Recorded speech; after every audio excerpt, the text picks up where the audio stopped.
Let's see if I can get that.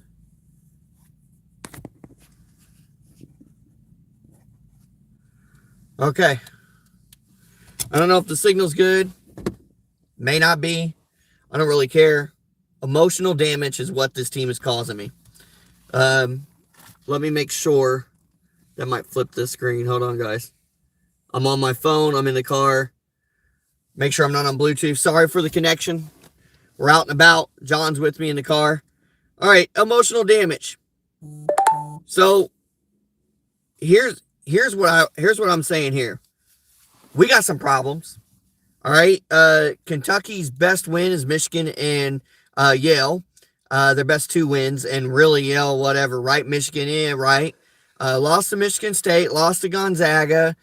You lose to UCLA. Anybody with a ranking next to their name, you can't beat. You can stay somewhat competitive, but even UCLA won by, 10 at the end there, going away. They won by 10. Gonzaga went going away and expanded the lead. So everybody, I see all these comments on Twitter and stuff. This is where the other emotional damage comes in, is coming from fans coming from fans who are like, bench Willer. Okay, let's just go by the box score tonight. You ready for this? Bench Willer. Let's not have him play. So he's 5 or 7 from field goals. Okay, he's 1 for 1 from 3-point land. He had 3 rebounds, 6 assists, 3 fouls, 11 points. The next closest person to him in points was Chris Livingston with 14, guys. And he was 2 for 3. We want to talk about Reeves and CJ. Well, CJ didn't even, from what I can see on the stats and what I remember, I don't remember seeing CJ, and the stats even prove it to me. He wasn't there. Well, let's look at Reeves. Let's play Reeves. He's going to keep hitting threes. He's going on fire, guys. He's going to go. He was 2 for 13 in field goals, 2 for 8 behind the arc, 6 points. You're talking about benching people. Bench Reeves. You bench CJ, bench Reeves. You're like, well, we ain't got no 3-point shooting then. Who gives a crap? Guys, we beat UCLA tonight in 3-point shooting. They were 2 of 8 for like 25%. We were 2 for 6 or 6 for 21. We still lost the game. All right, that's the only one of the only areas. The field goal percentage is where we got killed. Look at this, 45.8 to their 32.8. You're watching a game, you should know this. Willer's not hurting us. Oscar's not hurting us. Livingston might need more minutes. I don't know. This could be a one fluke game, could be more. We don't know. Wallace. We all talk about Wallace and how good we think Wallace is. Let's look at Wallace's stats tonight. 2 of 13 from the field goal. 2 of 8, or 1 of 7, 1 of 7 from the 3-point line, okay? 3 rebounds, 7 points. Wallace. Get off of it. I don't know who you guys are. Like, everybody out there who's all like, Wallace this, Wallace that, Get off of it. So, I think Wallace should play, obviously, because when you go down the list, you're not going to put Ware in. You're not going to put CJ in. Ware was in tonight, 2 points, 3 assists, 5 rebounds. Not too bad for some minutes that he did get. But look, you can't play Ware in the position of Wallace, okay? So you have to look at this from that perspective. Let's look at it. You have, you wouldn't play CJ. I think Reeves maybe should be benched. So maybe Livingston should go in the starting lineup, maybe. Maybe your starting lineup, and maybe you take out, if you take out Reeves and put in Livingston, then do you still play Toppin? He was 2 for 10, 0 for 2 from 3-point line, trying some bad threes at the very end there. And they only had 5 points. So do you keep Toppin in the starting lineup? You guys, comment down below. I don't know. My theory is Oscar, Wallace, I guess, because you don't really have any other brother options. Willer and Livingston need to be on the floor. That's 4. So then you pick. And we've tried CJ, we've tried Reeves, we tried Toppin. What about Ugonna? I know everybody's like, that's too big. Then you don't have, you could put Ugonna at the 4. Look, I know Earl, Calipari, if you won't watch this video, it won't get enough traction, obviously. We know that.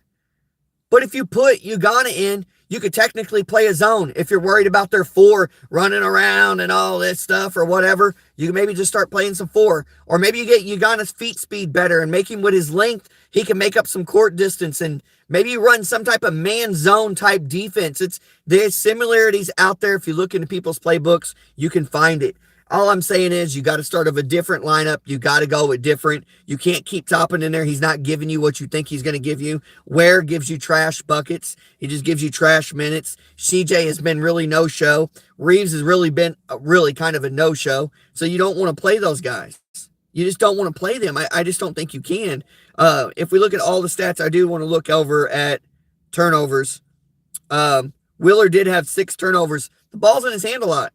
That's the only thing. I would look at the turnovers and tell Wheeler, you got to clean them up. But if you take Wheeler out, you tell me who you're going to put in. You take, let's say we take Wheeler off the starting lineup. You put Livingston in.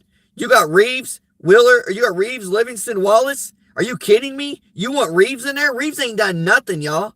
Y'all act like Reeves has done something. CJ ain't done nothing. So don't give me this crap about CJ and Reeves. No way. No way are we going to do this. We're not going to do it. I mean, the people that we thought were going to give us something, CJ, Reeves, Toppin, ain't gave us nothing. Those 3 guys really haven't given us nothing. And they may have given us some stuff against like, Jacksonville State or something, or some cupcake game. But in meaning games so far, they didn't give us nothing. And another thing I want to address real quick. I'm not going to make this a long live. I want to address this real quick. Everybody out there going, it's still early and they're still a young team and Cal's got to get it. Are you kidding me? We have a veteran-led team. We got the returning player of the year last year on our team. We got Wheeler, who's experienced. We got other guys, they're experienced. So it's not about being young. It's not about being young.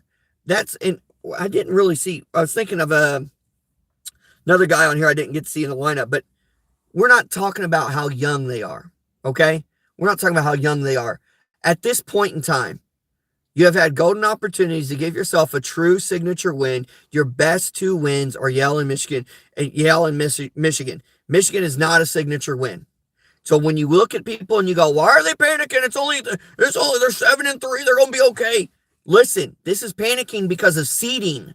Seeding, all right? We were a 2 seed and got toppled out by you-know-who last year. So we need to make sure we have the best possible seeding again. So maybe that don't happen again. That was maybe a fluke, right? But if you want to put yourself as a 6, 7, 8, 9, and give yourself a harder matchup, come on. That's stupid thinking. If you're a fan of Kentucky, don't be naive. This is not about being young and going, well, we're going to gel together and become, by March, we're going to be fantastic. Get off here with this stuff. I'm tired of it. March ain't been really good for us in a while, okay? We all need to start saying that too. It needs to come together. Look, I live in Evansville, Indiana.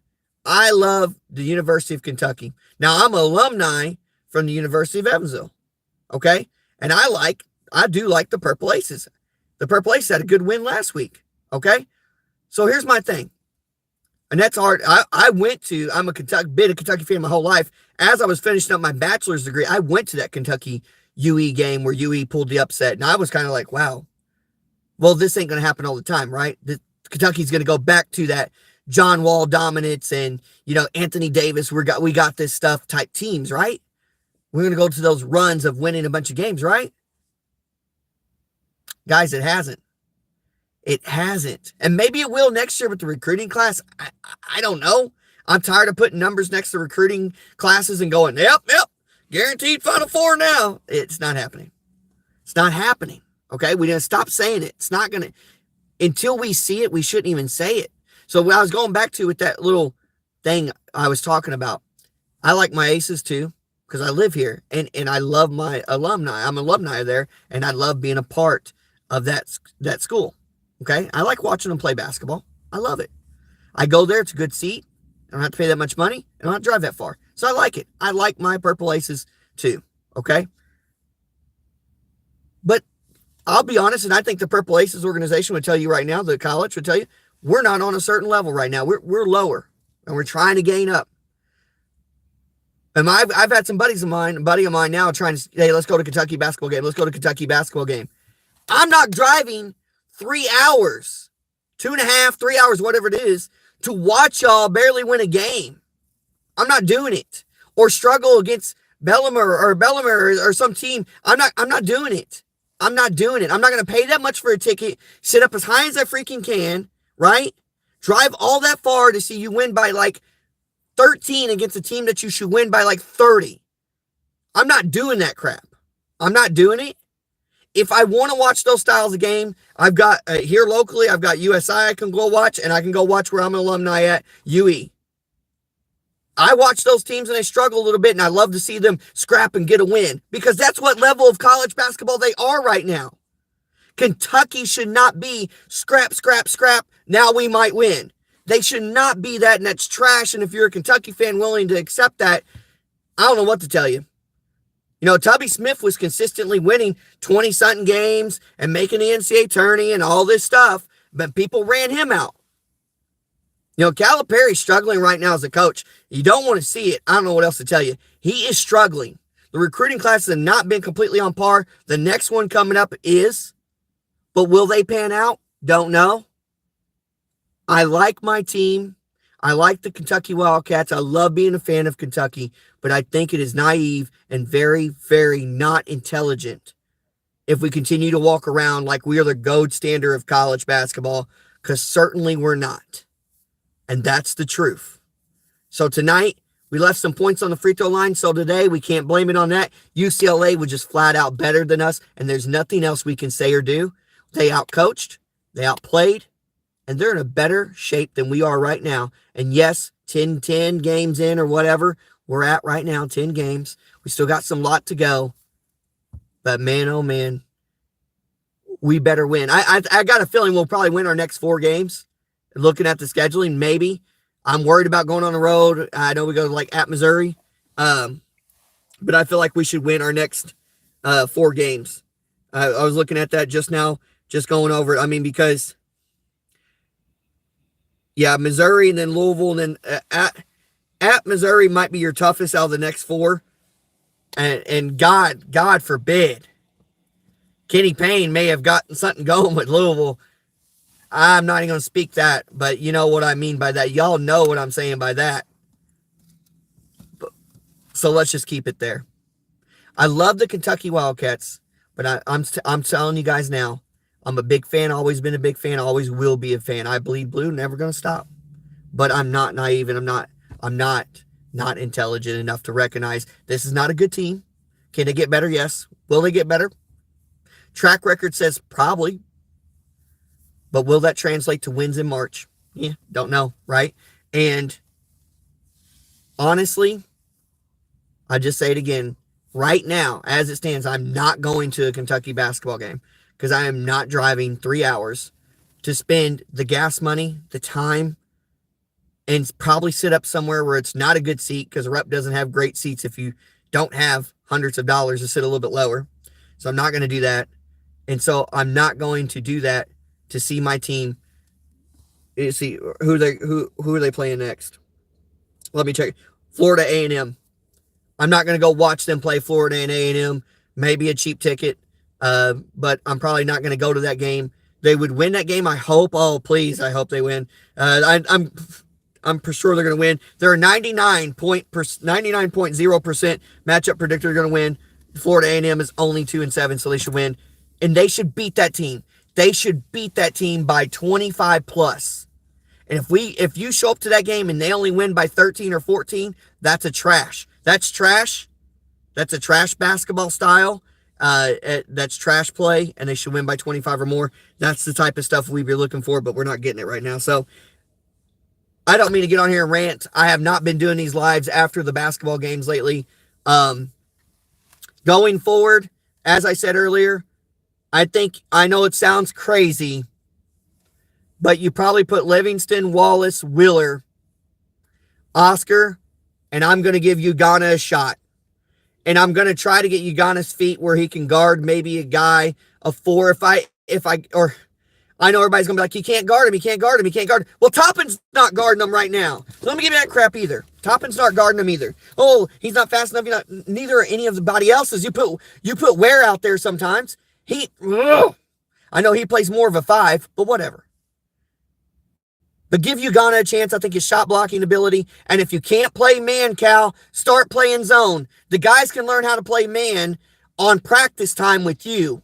You can tell all the NBA scouts, hey, we play a little bit of zone because that's better for our team. But we definitely do practice man, and we play a lot of man in the NCAA or in our practices. And that's what you can do, okay? That's what you can do. And then maybe you play like a man or a zone / man style defense. I don't know. Then you can sub out all different kinds of individuals besides Ugonna. You could put in Toppin back in. You could put Ware in. You could go smaller and then throw Livingston down to the 4 and then move Reeves in or CJ. But either way, the 4 guys that always should be out there, Oscar, Wheeler, Wallace, Livingston. Then you throw one more in, and I think you mix it up and put Ugonna sometimes. All right, guys, that's all I have. I'm sorry. That's how I just truly feel right now. If you don't feel that way, that's okay. Comment down below how much you don't feel that way, and I'll be glad to respond to it. And I hear everybody's opinion. I'm not here to start arguments or nothing. Sorry to vent, but I had to. Okay, I had emotional damage. They just caused me so much stress where I can't even really watch the games no more. I don't even really enjoy watching them. I'm sorry, I just don't. So, not that I don't enjoy being a fan. I just don't enjoy the product, which is the college basketball team that Kentucky's putting on the floor right now. And I don't know if it's the combination of players or how Coach Cal's coaching or the players' attitudes. I don't know any of that. And I wish nothing but the best of luck and everything for Coach Cal and all the players, and I'll pray for every single one of them. I just wish they could get it together because right now, it's not for me. So I'll keep an eye on the score and keep watching, but I'm not giving as much as I used to anymore. I'm just not going to do it until I see differences. That's all I have, guys. Don't forget to like, subscribe, comment, and share. Until next time, guys, always BB in forever. Peace, everyone.